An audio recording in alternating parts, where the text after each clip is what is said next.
let's take a look at this drawing, what we got going on here. So this sink is supposed to come off at the very start. This funnel floor drain is supposed to go straight to the wall, pick up the vent, and then go over to the funnel floor drain. We have the hub drain coming off the main. We have a trench drain. So this is sanitary. Basically, this is what I got beef with here. We got a double, and the double's gonna pick up our trench drain and our sink, as well as the double's gonna pick up our hub drain there. We also got a sink coming straight off the main over there, feeding the meat area. We also got hub drain here. The inspector changed this on me. He wants me to run each individual branch back to the main, which I did do. That's fine because we did it. This comes off with a double sanitary tee. And at the very, very end here, that completes our wet vent through that 2-inch that's going to go to the wall there. And we just have a trench drain and a hub drain symmetrically connected after that. He did change the drawing and told me to pick it up like that. So pick up the hub drain first with a single Y, then pick up the trench drain after that and piggyback for my hub drain there. As you can see in the picture, it's in fact piggyback right off of there. So he wants a single Y, and then he wants the second single Y and the vent coming off of there. So what do we got? We completely changed it actually. So our sanitary is right here. This is where we're starting our sanitary. We come whipping in here. We kind of crisscross. We're here with our sanitary and grease line. Today we're going to be going over circuit venting and wet venting and the rules around it. So we're going to start with the sanitary. Sanitary's right here. We're connected up. This is going to a grease interceptor over there. So let's start the video. This is a clean out, symmetrically connected, acting as our relief vent. This is actually the preferred method how to hook up a P-trap in BC. So we went to the wall, then we came back and picked up our floor drain. That's a funnel floor drain. This is a relief vent. So is this symmetrical? You will actually find this is a symmetrical connection when you draw this isometrically, or if you draw it isometrically. But when you draw it, you just can't draw it any other way than a symmetrical connection. So we're cruising in here, and we got trench drain. This is a single Y, and this is wet venting actually. So well, no, it's not wet venting. We actually got this floor drain goes to the wall, picks up a vent on his back, again the preferred method, goes over to our hub drain, and we double back for our trench drain there. Which so what happened here was this, because this is all circuit vented, this Y right here was actually supposed to be a double Y, and we were supposed to hit that hub drain right there, and we were supposed to double Y this, but it got missed, and this is how we rectified it. Well, we're hooking a branch into our circuit vent, which you don't want to do. You're circuit venting, you're circuit venting, you're wet venting, you're wet venting. So the ideal way to rectify this would be rip single Ys off of our main here, and then individually pick up these. The trench drain, the sink, and our hub drain. You don't really want that vent there because this is a circuit vent, right? So we actually wet vented through this 3-inch strap, and you can't wet vent through a 3-inch strap, as well as it's violating the circuit vent, right? You're circuit venting, so that's the way the cookie crumbles there. this is our preferred method right here. I mean, this is what you want. This is hub drain right there. We had to get over these pipes here, so we made a little running trap. Put the running trap in the open area. You got to watch on your drawings. You make sure you put it in an open area. So that's ripping off with a single Y. Picking up that hub drain. This is our 2-inch lav. So you got to watch on when we get into grease, because you can't put sink with food or organic waste upstream a grease trap. But we'll focus on that when we get to the grease line.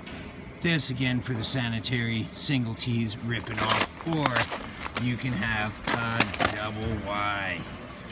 Pick up your drains. We got, well, that's hub drain, even though it says sink, and that's hub drain too. So, and then we actually have a perfect example of what you can't do wet venting. This is kind of a classic move. If you have a sink on the other side of a room, you pull off an emergency floor drain and then go pick up your sink, because your wet vent's unlimited, right? But 2521 in the code under wet venting, you can't attach 3-inch fixture drains or trap arms to a wet vent, unless the only thing you can attach that's 3-inch to a wet vent is emergency floor drain, and the only thing you can wet vent is a water closet, and we'll go into a code lesson later about that. So the only reason the inspector passed this is basically because it works. It's on the drawing. It's picking up a hub drain. Hub drain's clear water waste. As soon as you hear hub drain, you know clear water waste, right? Indirect connections, refrigeration, condensing units, that's going to go into clear water waste. Here we have pretty much, this is the ideal way. So what happened in our circuit vent was, yeah, you're circuit venting, and you got to run your vent to your last fixture. So we actually wide right in here, 45, another 45, and we went straight to our trench drain there. So that's our second to last fixture. That was our Y right there. So then right after that Y, we put a 45. We turned, you know, when you turn in a circuit vent, you need an additional circuit vent. And then we turned again. We put our final vent. It says HD right there for hub drain, but in fact that is a vent. The apprentice switched the cap. Okay, so this is 3-inch single Y on your back with a 45. I just don't like 3-inch sanitary tees. So that's why we got this Y with a 45. And then we continue, as you can see over here, that we go, and this is actually a 4x3. And off the arm, you can actually see I like doubled back for my fixture, but right off that 3-inch arm there, we go straight. We turn with 2 45s, so we straighten out with 145. We go straight, turn with 2 45s, and then P-trap, because this is the way the drawing showed it, to come off this fixture with your P-trap, and then piggyback for your trench drain. So that's the preferred method. Is the reason I did this is to permit cleaning of the entire system. So you can see we have the 4-inch, couple 45s, goes to the clean out. It's off the main, it's not off the arm, so that's what permits cleaning of the entire system. So basically at the end of your run, you're picking up the last floor drain. You get in a pinch like I did, you know, you gotta peel that last fixture right off the arm, and this is a fixture drain at this point. So you can do 345s without pulling off additional circuit vents, right? Because you already picked up your last vent right there. So pretty easy stuff. Now we're gonna talk about the grease for a sec.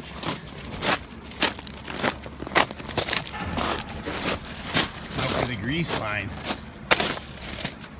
it's all set by heights and inverts around here, so you got to make sure that, you know, like this right here is an entrance for the job site. So you get a bunch of gravel piling here. You got to go around with a bench marker, the little beeper stick, and make sure your inlet, and you're obviously going to beep the invert of your grease. We'll go over a video later for how to set a grease interceptor. So you beep the invert of your grease interceptor. We had a bunch of gravel right here piled for the job site so we could backfill it. And we actually had to beep the bottom of this trench and then continue without this section in. So you start, when you're doing grease, you're gonna start with your interceptor. It's gonna be a really precise thing. You're gonna rip here. You gotta clean out right there. This is all circuit venting too. So you always gotta ask yourself, how are you venting it? I just wanna show you something really important here. So we have a 4-inch Y here. And then we have a bushing on the 45. So since I stuck a piece of pipe, well, I'm not gonna say it's me, but since we put a piece of pipe in this pipe right here on this arm, this needs a 4-inch clean out, because a 4-inch pipe, 2472, has got to have same size clean out. So you would actually have to bush right here if you wanted to put a 3-inch clean out in this 2x4 wall. You would have to bush it right there. So for that reason, your inspector can fail you, because you put a 4-inch piece of pipe, 6-inch piece of pipe, 6-inch long piece of pipe, in this gap. Inspector can fail you over that for not pushing it in the proper place. So let's continue with our grease here. So that's a 3-inch sink, right? And you know what? Like, in between me and you, pretty sure this sink has food going into it. So the sinks have plugs and mediators in them to catch food. No garbage grinders and potato peelers upstream the grease trap.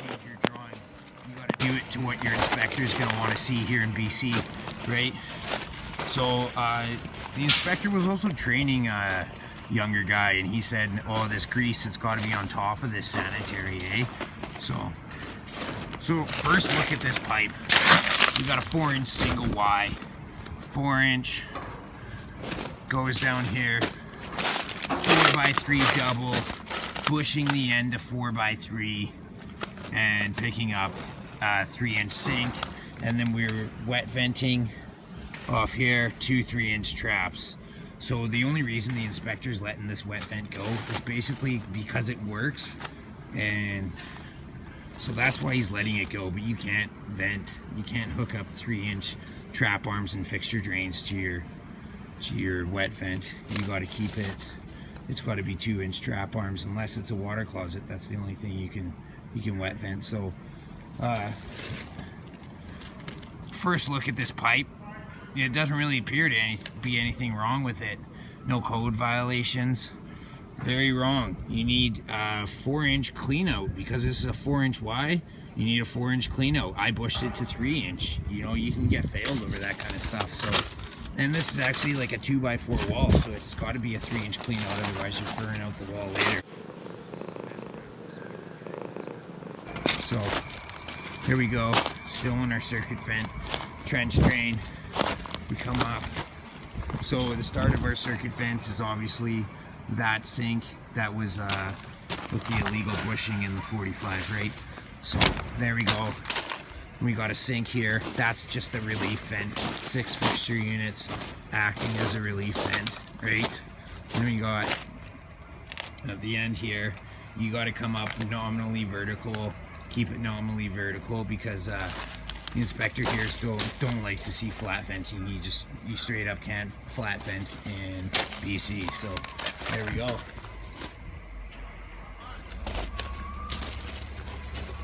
That's the grease line.